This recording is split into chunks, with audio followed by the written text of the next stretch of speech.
Alright, what's up YouTube, Facebook, Dodge friends, all that good stuff.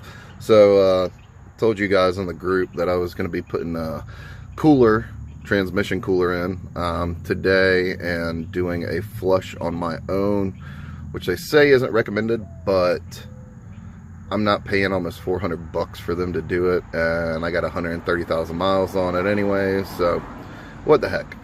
So, first thing is I went to go locate my check dealer, where generally you would have a dipstick in a regular car, but Dodge didn't want you to have that. I don't know, my understanding is that it's to prevent you from putting the wrong fluid in and messing your transmission up even more, because I know this transmission the Jetco used in I think some Patriots actually have a lifetime warranty on them. So I don't know if they did that to try to keep people from ruining them and then whatnot, but whatever. So I went to go locate my dipstick, and this is what I discovered. Hold on, let me switch. So ignore the battery cables, I gotta clean them. It should be a red cap sitting right here, but somehow at some point in time mine has broken, and there it is. I don't know if you can see it. It's right there. Mine has broken off, so I'm gonna have to be replacing that. But more importantly, what I wanted to show you guys is you don't have to take the whole front bumper off to do this, but I took the little cover off that protects the transmission plastic cover. It's two clips, a little Torx bit that you unscrew that will be sitting right up there. There's one in the front. You can see I didn't have to take that out. I kind of left that there. I was able to just spin it around, but there it is. There's the transmission. That's a tiny little pan sitting underneath of it. But what I posted is, supposedly you don't have to technically measure in and out the fluid when you do a flush or anything like that. This little bolt right here is apparently an overfill. So really, all my understanding is all you have to do is take that out. If I had a regular dipstick, I would put my funnel in and fill it and just add a few ounces. It looks, my understanding is probably like 3 quarts is what I'll put in first, and then slowly add a few ounces. Do it on level ground. I got it jacked up right now, but you're going to do it on level ground 100% so you don't overfill, and it'll come out, and that is when you know that it's full. And then of course, you know, you would want to turn your car on, cycle it through. What I'm probably going to do, because I want to replace the dipstick before I actually do this, so I'm going to be delayed.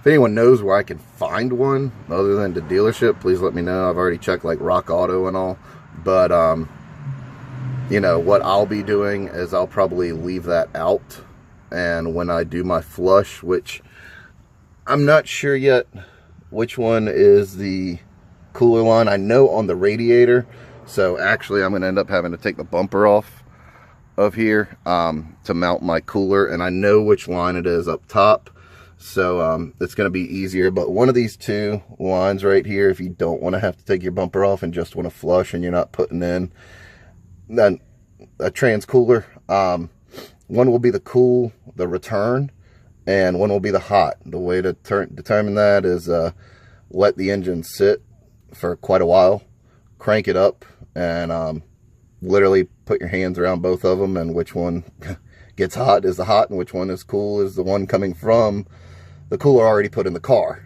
So the reason why I'm putting a cooler on is just because sometimes these transmissions, I mean, here it's Piedmont region, you know, rolling hills, but I lived in Chattanooga for about a year and commuted back and forth, and it was a lot of mountain wear and tear, so I'm not even sure what this fluid looks like. So if it's burnt when I take it out, then I am definitely glad I'm going to be putting the cooler on. But what I'm going to do is I'll end up tapping in, because I'm going to have to cut the line up top, and I will go and I will hook a hose up, get a bucket. And Lowe's actually sells a bucket with measurements lines in it. I believe they technically call it a mixing bucket. It's a 5-gallon bucket. But I'll put that in, and at first, just to do the flush, I'll be watching how much is coming out of filling and trying to fill at the same time for it, so it'll give a rough idea. And then, like I said, eventually what'll happen is I'll leave that undone, just so I don't possibly overfill while I'm doing this. And I'm gonna be doing the gasket and filter inside as well. Like I said, it's 133,000 miles on it, and for some reason Dodge says don't do it. You know, from what I understand, dealers, everyone online says you don't need to, it's lifetime. But when you look in the service manual, or at least mine at least, it says do it at 120,000 miles. So I just wanted to let you guys see that. I'll be taking this off here in a few. I hope that I got one big enough. So I'll keep y'all posted on what happens.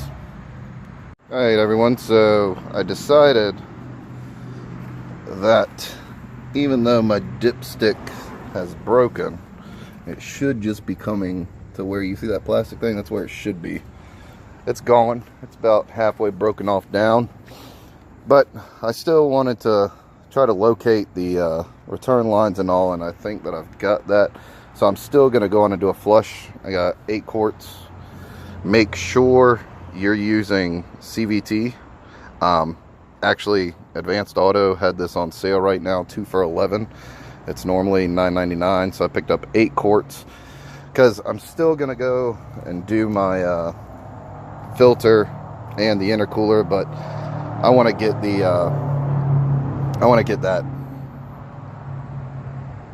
that dipstick oil filler fixed first. And I think I found the part on Amazon, so I'll order it and see. It looks like it's just 1 bolt that goes on, but what I did, took the front bumper off. I had all this off anyways, just so I could see. And there's that plug that I was telling you all about earlier. These are the transmission lines. I traced them down to the transmission.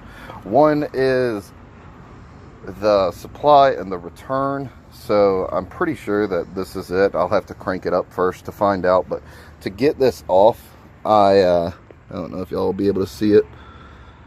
There's the lines. I took out the bolt and pulled the clip so I had some leeway, and all that it is, you do, like I said, you do have to take the front bumper off. It's real easy to do. It's just I believe 6 torque screws on top. You got 1 teeny tiny pain in the butt screw that sits up in here. You got to pop out the few clips. There's 3 bolts on the bottom. I believe they're 10 millimeter if I'm not mistaken.